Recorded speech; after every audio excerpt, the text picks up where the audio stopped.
안녕하세요. 이번 주 여러분 만나서 반갑습니다. 오늘은 에스겔서에 대한 공부를 함께 하도록 하겠습니다. 에스겔서는 우리가 이해하기 가장 어려운 책 중에 하나고 또 가장 알려져 있지 않은 책 중에 한 권이라고 할 수가 있습니다. 하나님의 성전이 파괴되고 지도층들이 포로 잡혀간 이 사건은 이스라엘에게 상상하기 어려운 그런 충격을 준 사건이었습니다. 왜 전능하신 야훼가 그런 극단적인 무거운 징계를 선민에게 허락했을까? 에스겔 환상과 메시지는 이런 일을 당한 이스라엘 공동체에게 주어진 것입니다. 과거의 영광은 하나님께서 장차 자기 백성을 위해 이루실 것을 비교하면 희미해질 만큼 큰 것이 아니라고 하는 그런 위로도 주고 있습니다. 이스라엘 국가가 정화가 되는 그런 단계로 징계를 견뎌야 했는데, 왜냐하면 하나님을 배반하고 우상 숭배한 것에 대한 그런 징계를 받으면서 정화되는 과정을 겪는 것이 포로 생활이라고 할 수가 있습니다. 에스겔서는 크게 세 군데로 이렇게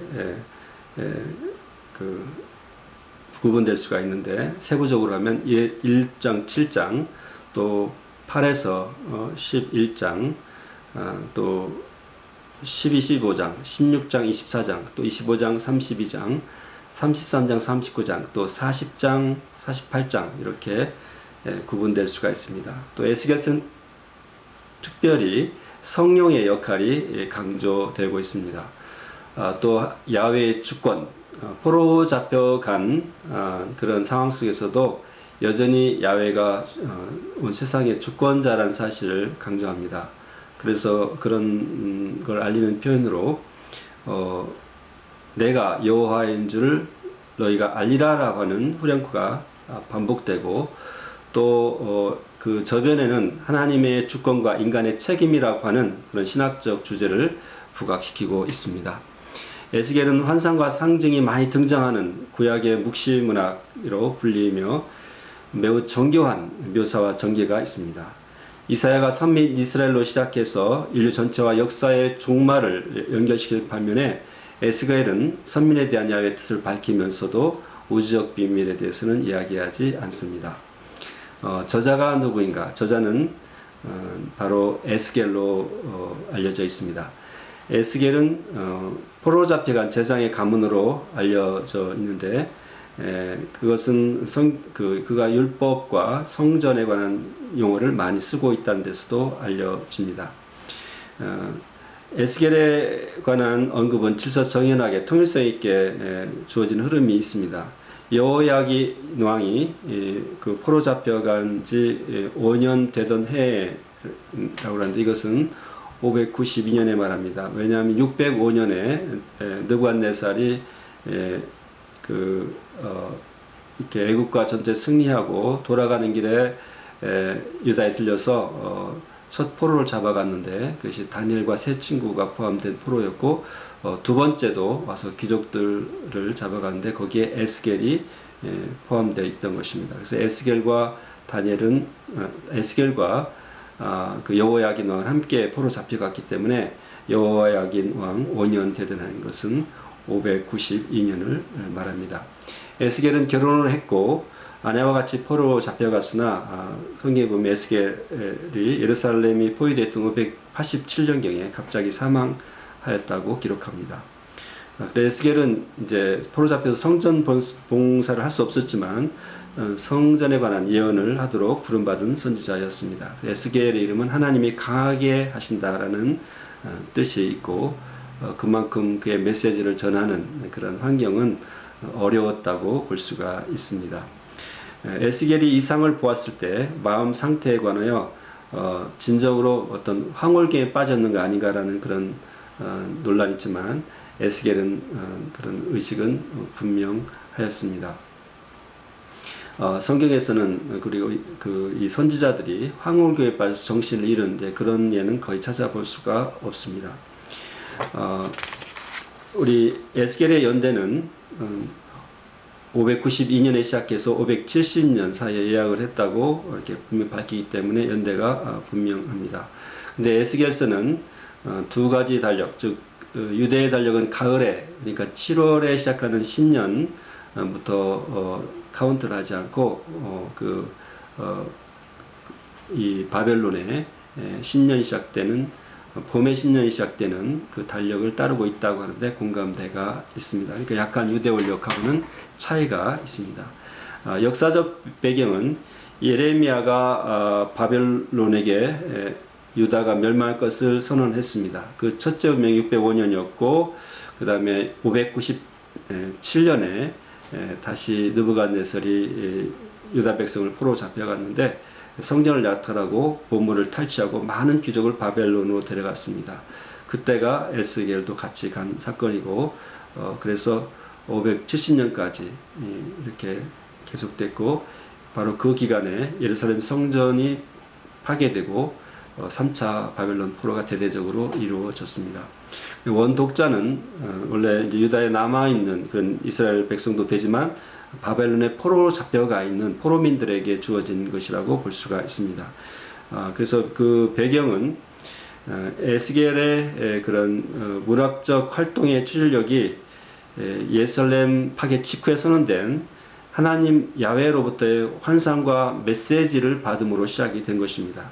이걸 쓴 이유는 이스라엘이 하나님께 궁극적으로 고토로 돌아오는 영광과 평안으로 이스라엘을 회복시킬 것이라는 확신과 함께 심판의 이유를 영원히 기록해서 심판 중에도 하나님의 그 언약적인 사랑이 중단되지 않은 것을 확증해 준다고 할 수 있겠습니다.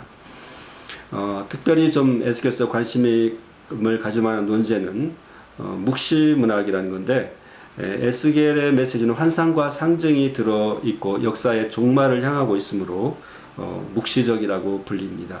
이 용어는 다양하게 정의가 되는데 포로 생활의 그런 배경에서 기원한 특별한 문학적인 장르로 이해가 됩니다. 그래서 이 선민이 굉장히 위기에 처해 있을 때 역사를 주관하시는 분이 하나님이신 것을 다시 한번 상기시키고 그 선민의 미래가 있다고 하는 것을 알리는 것이 주로 묵시문학의 흐름입니다. 신구약 중간기에도 묵시문학이 꽃이 피었는데 이 시기는 이현 시대가 끝나고 이스라엘이 국가적 환란을 당하던 시기였습니다. 어떤 면에서 묵시문학은 전형적인 히브리 문학의 내러티브와 또 예언서를 종합하는 성격을 가져요. 그러니까 선지서면서도 환상들이 많이 있습니다. 메릴은 묵시문학을 이렇게 정의했습니다. 야훼의 주권을 인식하는 촉매적 방법과 열국의 수장으로서 이스라엘 백성을 높여주심이라고 정의합니다. 비록 상징이 스스로 해석하지는 않을지라도 성경 저자가 상징과 형상을 사용할 때는 그 선지자적 그 의도를 반영하는 틀 안에서 그런 것들을 산용합니다. 그래서 그 상징의 해석의 실마리가 다른 성경과 이렇게 비교하면서 뒷받침되고 또 저자가 있었던 상황 또 신학적인 배경에 그런 종합적인 총체성이 놓여 있습니다. 선지자적 상징은 그 현실 묘사에 상응하고 또 알맞는 정보를 제공해야 합니다. 예를 들면 에스겔서의 미래 성전의 성격과 목적은 이스라엘의 국가로서의 영구적 존속 가능성을 전적으로 예시하는 것입니다. 이같이 묵시문학은 역사의 흐름을 통한 하나님의 언약 국가를 위한 의도에 관해서 성경에서 좀 명확하게 이렇게 전달하고 싶어하는 그런 관점을 가지고 이해를 해야 하는 것입니다. 또 에스겔서에 하나 좀 이해하기 어려운 게 종말 성전과 동물 희생인데 많은 현대 주석가들은 동물 제사로 완결되는 회복된 성전의 그 의례를 미리 할 것이라는 그런 주장은 반대를 합니다. 히브리서가 예수 그리스도가 자신의 죽음으로 희생제도를 폐지하겠다는 것을 분명히 하기 때문에 그렇습니다. 하지만 그 희생제사가 죄와 관열될 때 스스로 효력이 있는 건 아니라고 그렇게 간주되어야 될 것입니다. 그런데 왜 그 에스겔은 이런 동물 이상의 제사를 성전 환상에 포함시켰을까? 이것은 42장, 46장에 있는 성전 봉헌을 기념적 희생으로 이해하는 것이 가장 무난하다고 할 수 있겠습니다. 물론 문자적으로 청년왕국에 이루어질 수도 있고 기념적이라고도 할 수 있습니다. 그래서 이 유대교의 그런 전형적인 시대라 그 에스겔서의 환상의 성전에서 동물 제사를 드리는 걸 묘사한 것은 첫 번째 이유는 이스라엘이 거룩한 제사장 나라로서 아직 다 역할을 하지 못했기 때문에 하나님의 언약적 명령을 앞으로 완성할 거라고 하는 그런 측면에서 모세 희생제도를 아마 그대로 상징에 사용했을 것이라고 보는 견해가 있습니다. 그래서 에스겔서의 그 환상은 하나님의 거룩성을 상징하는데 바로 이 제사가 여기의 제사가 하나님의 거룩성을 상징하는 것이기 때문에 아마 그렇게 썼다는 그런 가정도 가능한 것입니다. 두 번째로 죄와 죽음이 천년왕국에서도 여전히 존재한다는 거예요. 그래서 우리가 이 천년왕국을 믿는다면 천년왕국은 아직 하나님의 영원한 천국과 들어가는 과도기 같은 성격이기 때문에 여전히 인간들이 그렇게 죄를 지을 수 있는 가능성이 있고 속죄의 그런 필요가 있다고 하는 것입니다. 어린 양 자신이 성전이 되시는 영원한 나라, 온전한 하늘나라에서는 그러한 희생이 없을 것은 틀림이 없습니다. 그래서 하여튼 에스겔 성전에 관한 것은 많은 논란이 있는데 문자적으로 해석할 수도 있고 또 기념비적으로 당시 유대인들에게 그 이스라엘 나라의 온전한 영구적인 존속과 회복을 상징하는 것이라고도 볼 수 있습니다. 또한 세 번째로 복음서의 그리스도를 가리키는 인자의 명칭인데 에스겔은 약 90번 이상이나 인자라는 그런 용어를 씁니다. Son of Man.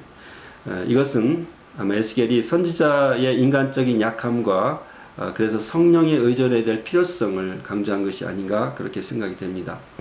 다니엘서 7장 13절과 8장 17절에 메시아직 명칭으로서 예수의 인자를 사용한다고 하는 것이 대부분의 학자들의 일치된 견해입니다. 하지만 에스겔서 인자는 단순한 사람을 가리키는 것으로 보이지만 이것은 적어도 예수의 인성과 성령의 의존성의 관계를 설명해 줄 수는 있습니다. 아마도 예수께서 이 명칭, 인자라는 명칭을 사용하신 것은 이스라엘 회복된 왕국에서 에스겔의 희망의 메시지를 견지하는 종말적 선지자로서의 권위를 강조하는 것의 의도라고 할 수가 있겠습니다. 그럼 에스겔의 메시지는 무엇인가? 야훼는 더럽혀진 성전에 거하실 수 없으므로 이스라엘은 포로의 징계를 통하여 정결해져야 됩니다.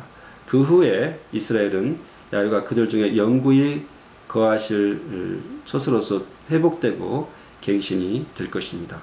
그래서 에스겔서에 보면 8장에 하나님의 영광이 하나님의 임재를 상징하는 그 언약궤의 영광이 떠나기 시작해서 10절에는 이렇게 점점 더 성전은 멀리 그리고 이렇게 감람산 위에 그리고 이렇게 점점 멀리 떠나가셨다가 마지막에 다시 그 성전으로 그 영광이 돌아오는 것을 볼 수 있습니다. 그렇기 때문에 이건 상징적으로 우상숭배로 죄를 진 그런 이스라엘 백성들을 정화시키고 성전이 정결해지면 다시 돌아오신다는 이스라엘 회복을 상징하는 것일 수 있습니다. 에스겔은 야훼 자신이 그분의 거룩하신 이름을 열국에서 보존하신다고 하는 그러한 메시지를 전하고 있습니다. 크게 세 가지로 구분해 보면 에스겔의 소명과 사역이 1장부터 7장에 있고 유다와 열국의 심판이 8장부터 33장 그리고 이스라엘의 희망과 회복이 33장부터 48장까지 있습니다. 그래서 여기에 파수꾼의 사명과 심판의 상징들이 나오고 우상숭배 유다의 멸망, 열국 심판에 대한 내용이 나오고 유다가 회복될 것을 말하고 마지막에 예루살렘이 여호와 삼마라고 불릴 것을 말씀하면서 에스겔서가 끝이 나고 있습니다. 여호와 삼마는 야훼가 거기 계시다. 하나님의 영원한 임재를 상징하는 이스라엘 회복과 하나님의 임재를 상징하는 말로서 에스겔서의 대단히 중요한 구절입니다. 이 여호와 삼마 이 모든 것이 성취되고 또 성취되었습니다. 왜냐하면 야훼께서 그 백성과 함께 거하시기 때문입니다.